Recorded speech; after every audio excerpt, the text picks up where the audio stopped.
아이가 이거는 내 핸드폰이고 내 삶인데 엄마가 무슨 상관이냐, 어떻게 보면 또 의미가 없을 수는 있어요. 왜냐면 몰래 지우고 숨기려고 하면은 아이들이 숨길 수 있겠죠. 네, 안녕하세요. 초등 부모님들의 고민이 해결되는 그날까지 함께하고 있는 이서윤의 초등생활 처방전입니다. 오늘은 초처방 구독자분의 고민 사연과 함께하겠습니다. 고민 신청하는 방법은 크게 두 가지입니다. 이 댓글에 남겨놓을 텐데요. 하나는요, 초처방 이 카페에다가 고민 신청하는 카테고리에 글을 올리는 거고요. 두 번째는 구글 폼 양식에다가 신청을 하는 거예요. 둘 중에 하나 편한 방법으로 활용을 하시면 되겠습니다. 고민 보도록 할게요. 선생님 안녕하세요. 저는 6학년 딸아이를 키우는 엄마입니다. 새학기 시작된 지 2개월째 접어드는데 교우관계에 있어 고민입니다. 아이 반 여학생이 14명인데 8명이 무리지어 다니고 있습니다. 초에 은근히 따돌림을 당하고 있다고 판단한 딸아이는 인스타에 저격하는 글을 적고 그 글을 본 아이는 담임 선생님께 이야기합니다. 저희 딸아이가 욕설을 했더라고요. 저도 지금 놀고 있는 친구들이 마음에 드는 건 아닙니다. 어떻게 인스타를 하지 말라고 단호하게 해야 될지 모르겠습니다.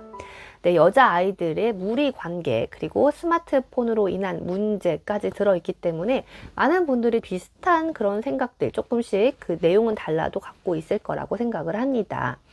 지금 6학년인데 8명이 무리지어서 놀고 있고 그 안에 있는 딸이 은근히 따돌림을 당해서 기분이 안 좋고 화가 나기 때문에 인스타에 공개적으로 뭔가 욕하는 글을 올렸고요. 그거를 본 친구가 담임 선생님한테 읽는 그런 상황입니다. 네, 우리가요, 무리 안에 들어가지 못해도 문제인데요. 무리 안에 들어가서도 문제예요. 큰 무리는 조각조각 그 안에서 작은 무리로 나누고요. 이 무리 내에서도 이 갈등과 화해의 과정이 계속됩니다. 그래서 무리 내에서 누군가를 소외시키거나 이간질시키거나 질투하면서 서로 상처를 주고 받는데요. 무리에 머무르기 위해서 나는 그러고 싶지 않은데 속마음을 숨기기도 하고요. 또 친구를 의식해서요, 친구를 동조하기도 하고 이 다른 약자를 이용하는 그런 비겁함을 보이기도 합니다. 그러다가 누군가 떨어져 나와서요, 새 무리를 만들기도 하고요. 지금 8명 안에서요, 돌아가면서 뭔가 따돌림을 하는 현상이 계속 있었을 거라는 생각은 듭니다. 그게 약간 무리 안에서의 특징이라고 보여야 될까요? 여자아이들 같은 경우에는 특히나 그러다가 힘들어서 떨어져 나가는 친구가 있고요. 근데 보통은 서로 은근히 따돌리면서도 계속 같이 놀면서 돌아가면서 따돌리면서 관계가 지속되는 경우가 굉장히 많이 있어요.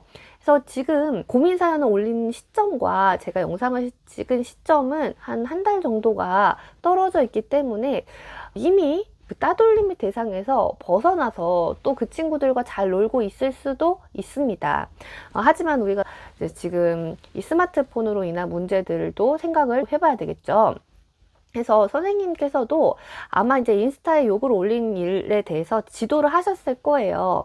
억울한 상황이 될 수도 있어요. 왜냐면은 내가 먼저 이 따돌림을 당해가지고 속상한 거 올린 건데, 근데 여자아이들의 그런 미묘한 관계 같은 경우에는 사실 개입하기가 힘든 경우도 많이 있어요. 아주 미묘하기 때문에.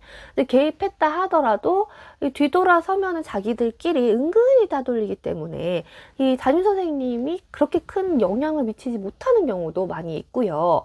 근데 이제 인스타에 저격글을 올린다라는 것은 눈에 딱 드러나기도 하고, 그리고 심하게 보면은 사이버 폭력이라고 볼 수 있기 때문에, 그래서 이거를 인지하셨기 때문에 이 사연자분도 어떻게 인스타를 하지 말라고 단호하게 이야기를 해야 될까라고 물으셨을 겁니다. 공개적으로 글을 올린다라든지 자기들끼리 단톡방을 만들어 가지고 험담한다든지 아니면 누군가를 싫어하는 카페를 만든다든지 이런 일들이 생기고 있습니다. 그래서 이제 이 SNS, 우리 아이의 계정을 확인하는 것이 사생활 침해이냐 혹은 보호이냐에 대한 의견이 많이 나뉘는데요. 우리 초초반 구독자분들은 어떻게 생각을 하시나요? 사생활 침해라고 생각을 하시나요? 보호라고 생각을 하시나요? 이제 많은 전문가들은 중학교 3학년까지는 부모님에게 핸드폰 검사를 받아야 한다라고 말을 합니다. 그래서 소아청년 정신의학 전문의 노규식 박사님께서는요, SNS는 사적 공간이 아니라 공적 공간이라며 학생 인권에 신경 쓰고 있는 미국 정신과 의사들도 중학교를 졸업할 때까지 부모가 자녀의 스마트폰 및 SNS 게시물을 확인할 필요가 있다는 의견을 갖고 있다고 말을 합니다.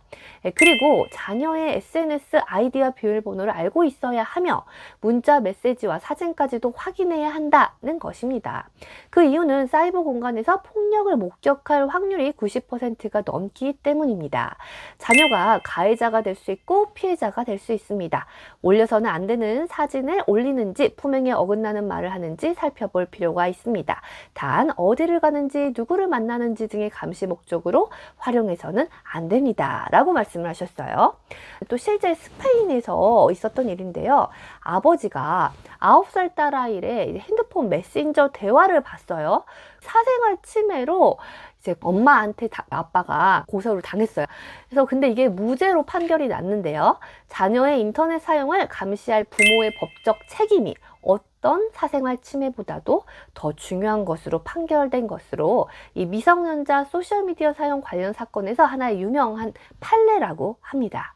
그래서 예일대학교를 졸업하고 미시간 대학교에서 임상심리학 박사를 받은 리사 다무르가 쓴 여자아이의 사춘기는 다르다라는 책이 있습니다. 그 책에서요, 어떤 내용이 있었냐?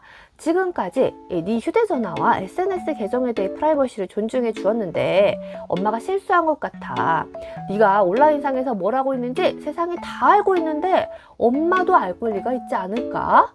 그래서 지금부터 가끔 네 휴대전화와 SNS 계정에 들어가 보려고 해 라고 말하면서 부모가 아이의 휴대전화 요금을 결제하고 있는 이상 아이에게 이 점을 상기시키면서 온라인 활동을 규제할 수 있다라고 나와 있습니다.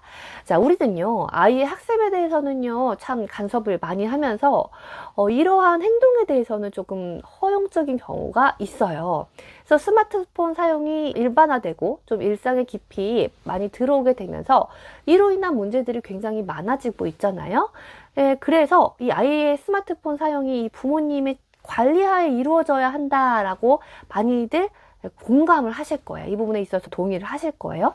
근데 그거의 적정한 정도가 어디냐에 따라서는 부모님에 따라서 생각이 많이 다르실 수 있을 겁니다.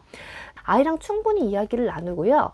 친구와의 관계에서 느꼈을 절망감과 서운함은 공감해 주시고 지지해 주시고 하는 부분들이 필요합니다. 근데 스마트폰에 있어서는 지켜야 할 것이 있고 그것을 지키지 않았을 때는 어떻게 할 것인가에 대한 이야기도 꼭 필요하다라는 것입니다. 근데 여기에서 어떻게 단호하게 말할까요? 라고 말씀해 주신 부분에서는 혹시 이제 6학년이기도 하고 하니까 아이와의 관계가 틀어질까봐 아이가 이거는 내 핸드폰이고 내 삶인데 엄마가 무슨 상관이냐 말을 하면서 뭔가 싸움이 될까봐 이런 식으로 두려움이 느껴지신다라는 생각이 들거든요. 근데 이게 평소에 신뢰후 관계는 돈독하게 쌓여 있어야 되는데요. 하지 말아야 될 것에 대해서는 말을 할 수 있는 권위는 있어야 되거든요.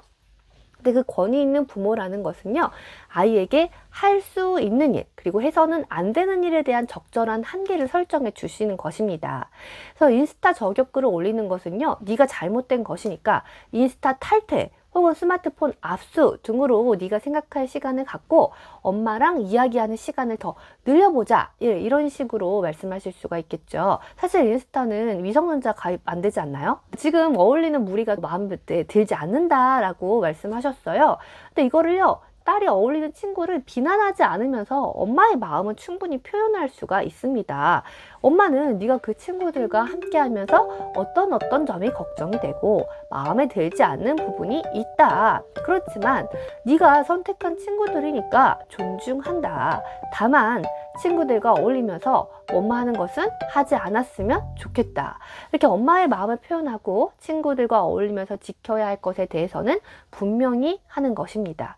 아까도 강조를 드렸듯이 평소에 신뢰의 관계가 돈독하게 쌓여 있었어야 엄마가 평소에는 나를 존중해 주고 내가 하고 싶은 것에 대해서 합리적인 선에서 합당한 선에서 허락해 준다라는 그런 믿음이 있다라고 한다면 금지를 하겠다 이런 이야기를 해도요 어느 정도 협의가 가능하다라는 것이죠.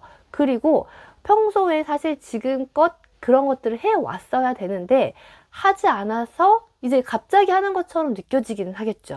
어떻게 보면 또 의미가 없을 수는 있어요. 왜냐면 몰래 지우고 숨기려고 하면은 아이들이 숨길 수 있겠죠. 하지만 그렇기 때문에 평소에 신뢰를 쌓고 협의하고 단호한 것에 대한 한계 설정, 이거를 우리가 빌드업 하듯이 쭉 이건 안 돼. 네. 인스타 올리는 글 엄마가 가끔씩 검사할 수 있어.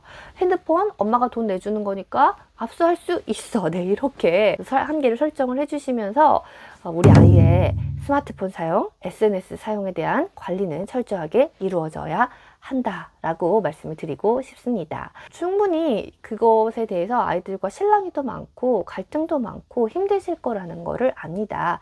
근데 우리 아이를 보호하기 위한 것이기 때문에 또 우리 부모님들도 이제 신뢰가 바탕이 된다면 이게 관계가 틀어지지 않을 수 있다라는 용기와 믿음을 가지고 함께 대화해 보셨으면 좋겠습니다. 네, 고민 있는 신청 필요하시면은요, 구글 폼 혹은 초등생활 처방전 카페 이용하시기 바랍니다. 저는 오늘 영상 여기서 마칠게요. 그럼 다음 영상에서 뵙겠습니다. 안녕히 계세요.